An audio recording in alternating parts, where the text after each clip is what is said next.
तो चलिए शुरू करते हैं। ওয়ালেস কলোনি চট্টগ্রাম শহরের একটি পরিচিত আবাসিক এলাকা। এর ইতিহাস মূলত ব্রিটিশ আমলের সঙ্গে জড়িত। ব্রিটিশ শাসন আমলে চট্টগ্রাম বন্দর ও রেলওয়ে কেন্দ্রিক প্রশাসনিক কাজ পরিচালনার জন্য অনেক বিদেশি কর্মকর্তা এখানে বসবাস করতেন। তখন একজন ব্রিটিশ কর্মকর্তা বা প্রশাসকের নাম ছিল ওয়ালেস।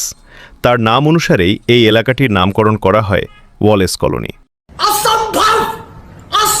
প্রথম দিকে এখানে মূলত ব্রিটিশ কর্মকর্তা ও উচ্চপদস্থ কর্মচারীদের থাকার জন্য বাড়ি ও কোয়ার্টার তৈরি করা হয়েছিল। পরে ধীরে ধীরে এলাকাটি সাধারণ মানুষের বসবাসের জন্য উন্মুক্ত হয় এবং এখন এটি চট্টগ্রাম শহরের একটি ঘনবসতিপূর্ণ আবাসিক এলাকা হিসেবে পরিচিত।